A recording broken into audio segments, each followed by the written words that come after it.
नमस्कार दोस्तों, स्वागत है आप सभी का आपके अपने इस YouTube चैनल पर एमडी धीवर पर। दोस्तों, आज का ये वीडियोस उन तमाम लोगों के लिए बहुत ही ज़्यादा महत्वपूर्ण होने वाली है जो लोग व्यापम के द्वारा प्री बीएड इंट्रेंस एग्जाम और प्री डीलेड इंट्रेंस एग्जाम का फॉर्म फिल किए थे ना, और बेसब्री से अपने काउंसलिंग का वेटिंग कर रहे थे। तो फाइनली दोस्तों, उन लोग का फाइनली अभी ना जो काउंसलिंग कराओगे ना, तो उसको ना कौन कौन से कॉलेज में काउंसलिंग कराना है, इसका जो ना जो लिस्ट है वो जारी कर दी गई है एनसीटीई के द्वारा। एनसीटीई का मतलब national council of teacher education जो है ना, जो विभिन्न कॉलेज को मान्यता प्रदान करता है बीएड और डीलेड कोर्सेज के लिए ना, तो उन्होंने टोटल 87 कॉलेज का ना लिस्ट जारी कर दिया गया है, जिसमें गवर्नमेंट कॉलेज और प्राइवेट कॉलेज दोनों का ना लिस्ट को जारी कर दिया गया है। और मैं आप लोगों को ना सबसे पहले थोड़े से ये बता दूं कि टोटल छत्तीसगढ़ में ना कितने गवर्नमेंट कॉलेज और कितने प्राइवेट कॉलेज है, इसके बारे में थोड़ा सा डिटेल में आप लोगों को बता देता हूँ। सबसे पहले अगर गवर्नमेंट कॉलेज की बात करेंगे ना, तो गवर्नमेंट कॉलेज आप लोगों को टोटल 18 देखने को मिलेंगे, और 18 में से 2 आप लोगों का बीटीआई देखने को मिलेंगे और 16 जो है ना वो आप लोगों का डाइट देखने को मिलेंगे। बीटीआई कहने का मतलब यह है कि बेसिक ट्रेनिंग इंस्टीट्यूट, जिसमें आप लोगों को टोटल 50 सीट देखने को मिलेंगे। गवर्नमेंट कॉलेज की बात कर रहा हूँ ना, गवर्नमेंट कॉलेज में जो बीटीआई है ना, उसमें टोटल 50 सीट आप लोगों को देखने को मिलेंगे। 50 सीट फर्स्ट ईयर और 50 सीट सेकंड ईयर में, टोटल आप लोगों को उस कॉलेज में 100 सीट को देखने को मिलेंगे। ठीक है, तो फर्स्ट ईयर में केवल 50 सीट उसमें रहेगा। और बीटीआई की बात की करूँ ना, तो उसमें आप लोगों को फैसिलिटीज आप लोगों को थोड़े से कम मिलेंगे। फैसिलिटी कहने का मतलब यह है कि खेल कूद का जो सारी सामान वगैरह कुछ रहता है ना, नॉर्मल रहेगा, लेकिन उतना ज़्यादा फैसिलिटीज आप लोगों को उसमें नहीं मिलेंगे। साथ ही अगर की बात करो कि हॉस्टल की ना, तो उसमें हॉस्टल भी फैसिलिटीज नहीं रहता है, ठीक है, बीटीआई में। लेकिन अगर 16 जो डाइट है अलग अलग जिलों में ना, तो डाइट की अगर बात करूँ ना, तो डाइट में आप लोगों को ना सभी प्रकार के आप लोगों को ना सुविधाएं देखने को मिलेंगे, चाहे वो पढ़ने लिखने का इंस्ट्रूमेंट वगैरह हो, चाहे वो खेल कूद का सामान हो, चाहे वो आप लोगों का जो हॉस्टल फैसिलिटीज हो ना, तो वो भी आप लोगों को डाइट में देखने को मिलते हैं। और अगर मैं आप लोगों को डाइट के फुल फॉर्म के बारे में बताऊं ना, तो डाइट का जो फुल फॉर्म होता है वो district institute of teacher education, वो डाइट कहलाता है। ठीक है, जिसमें आप लोगों को ना 100 सीट देखने को मिलेंगे, मतलब 100 सीट फर्स्ट ईयर में और 100 सीट सेकंड ईयर में देखने को मिलेंगे। और साथ ही आप लोग को हॉस्टल का सुविधा भी वहाँ रहता है डाइट में जनरली। ठीक है, तो जिनको भी हॉस्टल की जरूरत है ना, जनरली आप लोग डाइट का जो गवर्नमेंट कॉलेज है ना, तो उसमें आप लोग एडमिशन ले सकते हो। ठीक है, वहाँ आप लोगों को ना डाइट का जो कॉलेज है वो देखने को मिलेंगे। उसके अलावा ना लास्ट में इस वीडियो के ना पूरा पीडीएफ आप लोगों को दिखाऊंगा कि कौन कौन सा कॉलेज कहाँ कहाँ, ये सारा चीज़ को ना आप लोगों को बता दूंगा। और इसके अलावा ना जो मेरा टेलीग्राम चैनल होगा ना, उसमें इसका पीडीएफ को पूरा डाल दूंगा, तो जा करके और भी अच्छे से देख लीजिएगा। ठीक है, और टेलीग्राम के लिए आप लोग सर्च कर सकते हो बाय एमडी धीवर करके टेलीग्राम, वहाँ इसका जो पीडीएफ रहेगा ना, वो जो कॉलेज का उसको डाल दूंगा, तो वहाँ से आप लोग देख सकते हो। ठीक है, चलिए उसके अलावा अब हम लोग ना थोड़े से आप लोगों को ना काउंसलिंग प्रोसेस के बारे में थोड़ा सा बता देता हूँ। ठीक है, काउंसलिंग प्रोसेस बताने से पहले थोड़ा सा आप लोग जो गवर्नमेंट कॉलेज और प्राइवेट कॉलेज की फीस के बारे में थोड़ा सा बता देता हूँ। गवर्नमेंट कॉलेज का जो फीस होगा ना, वो आप लोगों का 3000 जो फीस रहेगा वो लगेगा। और अगर अलग से खेल कूद के लिए बोलोगे ना, तो ऐड करके लगभग 3500 के आसपास लगने वाला है, उससे ज़्यादा नहीं लगेगा। लेकिन अगर मैं पर्सनल आप लोगों को बोलूँ ना, तो एटलीस्ट कम से कम 4 से 5000 लेकर के चले जाना, अगर गवर्नमेंट कॉलेज में अगर आप लोगों का नाम आएगा तो। उसके अलावा अगर मैं आप लोगों को बताऊँ ना प्राइवेट कॉलेज के बारे में, तो प्राइवेट कॉलेज में जो फीस दिया है ना एनसीटीई के अनुसार ना, तो उसका जो फीस है वो पिछले साल 22000 था। ठीक है, लेकिन अभी थोड़ा बहुत अगर इंक्रीज होगा तो थोड़ा बहुत हो सकता है 22 से 25 होगा, उससे ज़्यादा नहीं होगा। ठीक है, जो प्राइवेट कॉलेज है उसका फीस जो एनसीटीई की गाइडलाइन के अनुसार जो एससीईआरटी के वेबसाइट में दिया गया है ना, उसके अनुसार बता रहा हूँ मैं आप लोगों को। ठीक है, इसका दोबारा से अगर इसकी फीस के बारे में आएगा ना, तो बिल्कुल मैं आप लोगों को इन्फॉर्म जरूर कर दूंगा। चलिए अब हम लोग ना ये जो आप लोगों का जो काउंसलिंग प्रोसेस होगा ना, उसके बारे में थोड़ा सा आप लोगों को डिटेल पूर्वक थोड़े से समझा देता हूँ, तो ध्यान पूर्वक सुनिएगा। अभी आप लोगों का जो प्री बीएड इंट्रेंस एग्जाम और प्री डीलेड इंट्रेंस एग्जाम का ना जो काउंसलिंग प्रोसेस है वो स्टार्ट नहीं हुआ है, अभी केवल कॉलेज का लिस्ट आया हुआ है। इसी महीने के लास्ट वीक में ना आप लोगों को उसका लिस्ट देखने को मिलेंगे, मतलब आप लोग का जो काउंसलिंग प्रोसेस है ना वो स्टार्ट हो जाएगा, और होगा तो बिल्कुल मैं आप लोगों को इन्फॉर्म अवश्य करूंगा। ठीक है, और अगर काउंसलिंग के प्रोसेस के बारे में बात करूंगा, तो देखो काउंसलिंग जो होगा ना वो 2 बार क्लियर होगा। ठीक है, फर्स्ट काउंसलिंग जो होगा ना, उसमें आप लोगों का 3 लिस्ट देखने को मिलेंगे, और सेकंड काउंसलिंग जो होगा ना, उसमें भी आप लोगों का 2 लिस्ट देखने को मिल सकता है। ये काउंसलिंग प्रोसेस की वाली बात हो गया। उसके अलावा और आप लोगों को बताऊँ ना कि ये जो काउंसलिंग होगा ना, उसमें आप लोगों को कौन कौन से डॉक्यूमेंट लगेंगे। तो सबसे पहला आप लोगों का जो डॉक्यूमेंट लगेगा वो आप लोग को लग सकता है फोटो लगेगा आपका, उसके अलावा आधार कार्ड लगेगा, 10वीं का रिजल्ट, 12वीं का रिजल्ट, और उसके अलावा जो बीएड का आप लोग को जो रिजल्ट आया होगा ना इंट्रेंस एग्जाम का और डीएलएड का ना, वो दोनों लगेगा, तो उसको लगेगा। और उसके अलावा कई लोगों के मन में ये भ्रम आएगा कि सर क्या टीसी सीसी या माइग्रेशन भी कुछ लगेगा क्या, तो उसके लिए मैं आप लोगों को प्रॉपर बता दूं, टीसी सीसी या माइग्रेशन वगैरह बिल्कुल भी नहीं लगने वाला आप लोगों का, ठीक है। तो एकदम हड़बड़ाने की आप लोगों को आवश्यकता नहीं है। जब आप लोगों का नाम किसी कॉलेज में आ जाएगा काउंसलिंग के बाद ना, तब जब आप लोग एडमिशन लेने उस कॉलेज में जाओगे, तब ये टीसी सीसी माइग्रेशन ये सारा चीज़ लगेगा, ठीक है। और उसके अलावा अभी जो काउंसलिंग में लगेगा वो आप लोग का आधार कार्ड वगैरह जो नॉर्मल जो आइडेंटिटी कार्ड है ना वो लगेगा, और जाति प्रमाण पत्र और निवासी ये लग सकता है, उसके अलावा और कुछ भी नहीं लगने वाला, ठीक है। तो इतना ही डॉक्यूमेंट आप लोगों को कैरी करके रखना है। उसके अलावा आप लोगों के मन में एक सवाल और आएगा कि सर काउंसलिंग कराने टाइम हम लोगों को कितने कॉलेज सेलेक्ट करना चाहिए, मतलब गवर्नमेंट कॉलेज कितने सेलेक्ट करना चाहिए या प्राइवेट कॉलेज कितने सेलेक्ट करना चाहिए, इसके बारे में बता दो। तो आप लोगों को इसके बारे में बताओ ना, तो आप लोग जब काउंसलिंग कराओगे ना, तो इसमें किसी भी प्रकार का ये बैरियर नहीं है कि आप लोगों को 2 चूज करना है, 4, 10, 15 चूज करना है, ऐसा कोई बैरियर नहीं है। आप लोग चाहो ना तो कितनों भी गवर्नमेंट कॉलेज या प्राइवेट कॉलेज पूरे के पूरे चूज कर सकते हो अपने काउंसलिंग प्रोसेस में। अब मेरा मानो ना, तो कैसे आप लोग अपना कॉलेज जो है वो चूज कर सकते हो। सबसे पहले अपना जो नियर बाई कॉलेज होगा गवर्नमेंट कॉलेज, सबसे पहला, दूसरा, तीसरा, चौथा, पांचवा करके ना, उसे सबसे पहले आप लोग सेलेक्ट करना जो गवर्नमेंट कॉलेज होगा वो, ठीक है। चाहे आप लोगों का 30 नंबर है, 40 नंबर है, 50 या 60 कितनों भी नंबर है, सबसे पहला ना कम से कम 5 से 7 आप लोग गवर्नमेंट कॉलेज चूज कीजिएगा अपने आसपास का जितना भी होगा वो। और उसके बाद अगर आप लोग 5 भी गवर्नमेंट कॉलेज सेलेक्ट कर लियो ना, तो उसके बाद फिर आसपास के जितने भी प्राइवेट कॉलेज होगा ना उसको सेलेक्ट करना। कम से कम 10 करना और अधिकतम 15 कर सकते हो, वो आप लोगों के ऊपर है, ठीक है। और ज़्यादा करना चाहो तो कर सकते हो, लेकिन 15 इनफ है, इतना कर लो बहुत है, ठीक है। तो ये आप लोगों को काउंसलिंग होते टाइम करना है। उसके अलावा आप लोगों के मन में एक सवाल और आएगा कि सर क्या गवर्नमेंट कॉलेज से नॉन अटेंडिंग टाइप से कर सकते हैं, मतलब केवल हम लोग प्रैक्टिकल में जाएं और एग्जाम में जाएं, बाकी और किसी प्रकार से जाना ना पड़े। तो मैं आप लोगों को एक चीज़ बता दूं, अगर आप लोग गवर्नमेंट कॉलेज चूज करोगे, गवर्नमेंट कॉलेज में एडमिशन लोगे, तो नॉन अटेंडेंस बिल्कुल भी नहीं होता है गवर्नमेंट कॉलेज में, ठीक है। 80% अटेंडेंस उसमें मस्ट होता है, मतलब 80% अटेंडेंस होगा तभी आप लोगों को एग्जाम में बैठने को मिलेगा, ठीक है। फाइनल जो एग्जाम होगा उसमें बैठने को मिलेंगे, अगर उससे कम होगा तो नहीं मिलता है बैठने के लिए, ठीक है। चेक होता है 80% आप लोगों का अटेंडेंस होना चाहिए।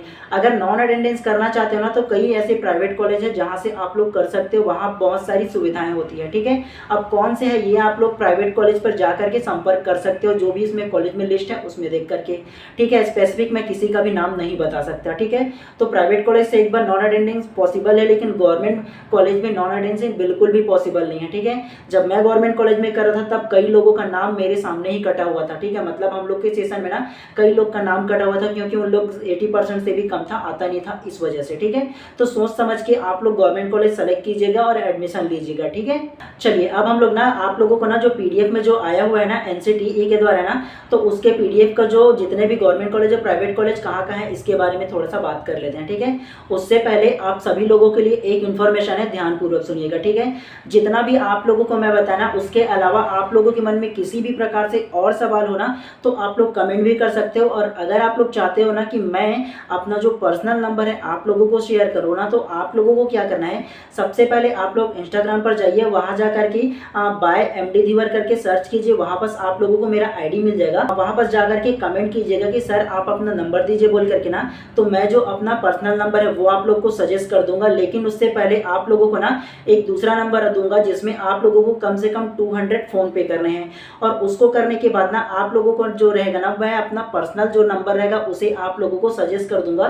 तो किसी भी टाइप से आप लोग प्रश्न पूछ सकते हो, या अपने फ्यूचर के लिए किसी भी प्रकार की अगर सजेशन लेना चाहो ना तो वो ले सकते हो, ठीक है। और कभी भी आप लोग एक बार पे करने के बाद ना कभी भी फ़ोन कर सकते हो, और किसी भी प्रकार की आप लोग का अगर समस्या हो ना तो उसका समाधान के लिए बिल्कुल कॉल कर सकते हो। आप लोगों को मैं अपना पर्सनल नंबर दे दूंगा, पर्सनल तौर पर मैं आप लोगों से बात कर पाऊंगा, ठीक है।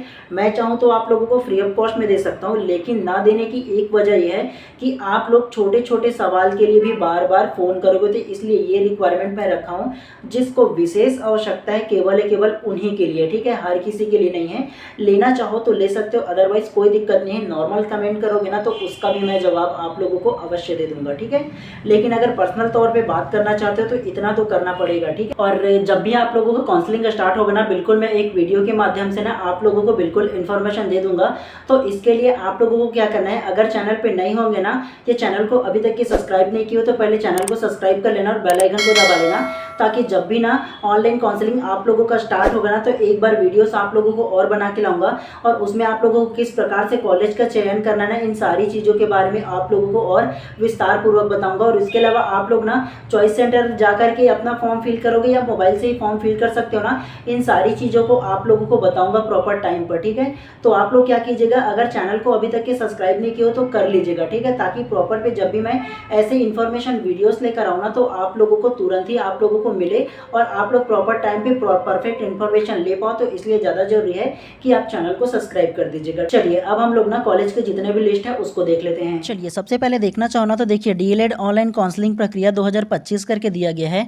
और उसके अलावा देखोगे ना तो इसमें देखो ये दिखा है आवंटन प्रक्रिया में सम्मिलित एनसीटीई से मान्यता एवं छत्तीसगढ़ माध्यमिक शिक्षा मंडल रायपुर से संबंधता प्रपत्र डीएलएड महाविद्यालय की सूची करके दिया है, ठीक है। चलिए नेक्स्ट को ना हम लोग अब देखते हुए चलते हैं। सबसे पहले ना आप लोगों को ना ये जो गवर्नमेंट कॉलेज है ना उसके बारे में बताऊँ ना कि गवर्नमेंट कॉलेज कहाँ कहाँ है, उसके बाद फिर मैं आप लोगों को ना प्राइवेट कॉलेज के भी बारे में बताऊँगा, ठीक है।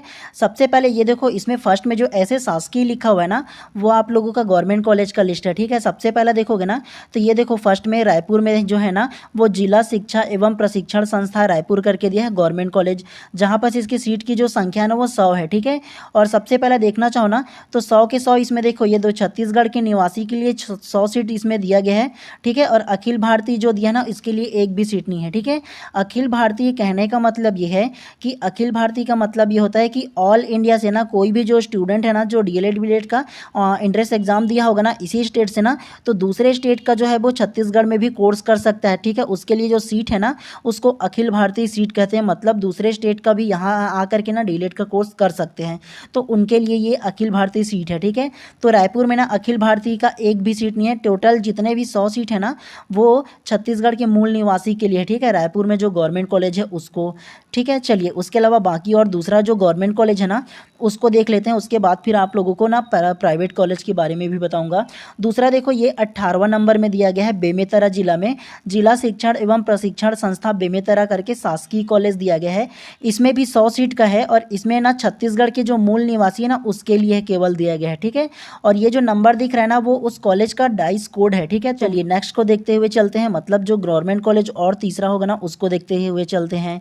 उसके अलावा ये देखो 40वां नंबर में ना राजनांदगांव जिला में है जिला शिक्षण एवं प्रशिक्षण संस्था खैरागढ़ करके राजनांदगांव में है। ये भी गवर्नमेंट कॉलेज है और इसकी भी जो सीट की संख्या है वो 100 है और अखिल भारतीय के लिए एक भी सीट इसमें भी नहीं है, केवल छत्तीसगढ़ के मूल निवासी के लिए है, ठीक है। उसके अलावा राजनांदगांव में एक और है बीटीआई करके, ये देखो डोंगरगढ़ जिला करके है ना। एक जो बीटीआई है वो बिलासपुर में है जिसमें भी 50 सीट है और एक जो बीटीआई है वो राजनांदगांव में है, ठीक है। जहाँ पर आप लोगों का ना इसमें 50 सीट पहले था लेकिन पता नहीं अब इसमें 100 सीट हो गया है, ठीक है।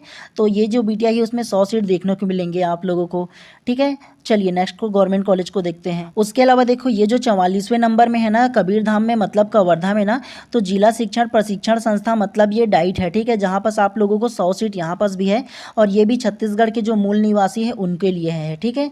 और उसके अलावा ये देखो 45वें नंबर पे ये बिलासपुर जो है ना, ठीक है, उसमें बीटीआई बिलासपुर है जहाँ से मैंने भी किया है ना। ये गवर्नमेंट कॉलेज ये भी है और इसमें जो 50 सीट है केवल है ना और ये छत्तीसगढ़ के भी मूल निवासी के लिए है। इसके अलावा ये देखो 58वें नंबर पे ये 58 जो नंबर है ना जांजगीर चांपा में है डाइट है जो है वो, इसमें भी 100 सीट आप लोगों को देखने को मिलेंगे। उसके अलावा देखो 69 नंबर में कोरबा जिला में है वो भी डाइट है, ये वाला जिला शिक्षण प्रशिक्षण संस्था कोरबा करके, ये भी गवर्नमेंट कॉलेज है और 100 सीट का ये भी है। मैंने आप लोग को पहले ही बताया था ना कि जितने भी डाइट कॉलेज है ना उसमें आप लोगों को 100 सीट ही देखने को मिलेंगे। उसके अलावा रायगढ़ में देखो ये जो डाइट है ना वो रायगढ़ में है, इसमें भी 100 सीट है और केवल छत्तीसगढ़ के मूल निवासी के लिए दिया गया है, ठीक है। उसके अलावा 74वें नंबर के देखो ये भी शासकीय गवर्नमेंट कॉलेज है। उसके अलावा 73वें नंबर पे कोरिया जिले पे है, ये भी गवर्नमेंट कॉलेज का डाइट है और 100 सीट इसमें भी है, 100 सीट इसमें भी है। और उसके अलावा देखो एक शासकीय जो कॉलेज है वो 78 नंबर का अंबिकापुर में शासकीय है 100 सीट वाला, महासमुंद भी है शासकीय गवर्नमेंट कॉलेज 100 सीट वाला ये भी। तो कुल मिला के ना इतने जो गवर्नमेंट कॉलेज है ना वो अलग अलग दिया गया, ठीक है। धमतरी में भी देखना चाहो तो ये धमतरी में 100 सीट, उसके अलावा ये देखो कांकेर में भी 100 सीट है, बस्तर जिले में भी 100 सीट का दिया गया है और उसके अलावा दंतेवाड़ा जो है ना इसमें भी 100 सीट सीट का जो कॉलेज है वो दिया गया है, ठीक है। और उसके अलावा अगर प्राइवेट कॉलेज को देखना चाहो ना, तो प्राइवेट कॉलेज बहुत सारे हैं आप लोगों का, ठीक है। जैसे अगर देखोगे तो रायपुर में देखो केवल एक गवर्नमेंट कॉलेज है रायपुर में, लेकिन प्राइवेट कॉलेज बहुत सारे हैं, निजी निजी संस्थान, जिसमें अधिकतर 40 सीट 50 सीट आप लोगों को देखने को मिलेंगे, कहीं कहीं 80 सीट भी देखने को मिल जाते हैं, ठीक है।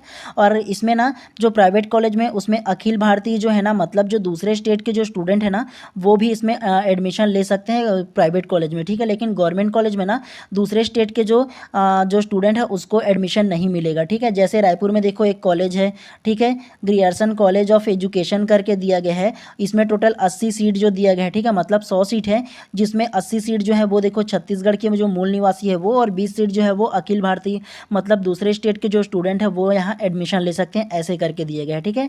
रायपुर में भी बहुत सारे कॉलेज है, गरियाबंद में है, दुर्ग में भी निजी बहुत सारे कॉलेज हैं, आप लोग खुद देख लीजिएगा, ज़्यादा आप लोगों को अच्छे से समझ में आ जाएगा, ठीक है। और उसके अलावा ये जो 47वें नंबर पे एक कॉलेज है बिलासपुर पे, महर्षि विश्वविद्यालय of management and technology, Maharshi road, Mangla, Bilaspur करके दिया गया है, जिसमें टोटल 50 सीट इसमें दिया गया है। 40 सीट छत्तीसगढ़ के मूल निवासी और 10 सीट बाहर से जो स्टूडेंट है ना वो भी एडमिशन ले सकते हैं। लेकिन इसमें स्टार करके दिया है, ये जो कॉलेज है महर्षि विश्वविद्यालय उसमें, और ये जो स्टार का मतलब है ना उसको आप लोगों को बता दूं, जो NCTE है ना, जो विभिन्न DED और BEd जो कॉलेज है ना जो कोर्सेज कराती है, तो उस कॉलेज को मान्यता प्रदान करता है। तो ये जो कॉलेज है ना महर्षि विश्वविद्यालय ना, तो इसका जो केस है वो न्यायालय में निलंबित है, मतलब इसका जो केस है ना वो न्यायालय में चल रहा है अभी, ठीक है। तो इसीलिए ना इसमें स्टार लगा हुआ है, इसको मान्यता प्रदान करे या ना करे, तो जो भी ना न्यायालय का जो फैसला आएगा ना, इसका जो केस चल रहा है महर्षि विश्वविद्यालय का उसका ना, तो उसके अनुसार NCTE जो है रहेगा ना वो उसको मान्यता प्रदान करेगा और नहीं करेगा, ये दोनों उसके ऊपर है। इसमें नोट करके देखो उसी के बारे में दिया गया है, ये स्टार करके लास्ट में दिया है, चिन्ह वाले महाविद्यालय न्यायालयिक प्रकरण के अंतर्गत शामिल किए गए हैं। इस महाविद्यालय को मान्यता का प्रकरण माननीय उच्च न्यायालय नई दिल्ली में लंबित है। सेम मैंने आप लोगों को बोला ना कि ये जो महर्षि जो कॉलेज है ना, तो उसका जो केस है ना मान्यता प्रदान करना है या नहीं करना है, ये DED BEd कोर्स को लेकर के ना, तो इसका जो केस है वो न्यायालय में, दिल्ली जो न्यायालय है ना उसमें लंबित है, मतलब केस अभी चल रहा है। तो इसीलिए ना देख करके इसमें एडमिशन लीजिएगा आप लोग, ठीक है। केवल आप लोगों को इतना ही इसमें बताना था, और बाकी जितना भी प्राइवेट कॉलेज है ना सारे चीज़ को आप लोग अपने मन से देख लीजिएगा, और अपने जो आसपास के जो जिले होंगे ना उसको देख करके अपना जो काउंसलिंग है वो कराइएगा, ठीक है।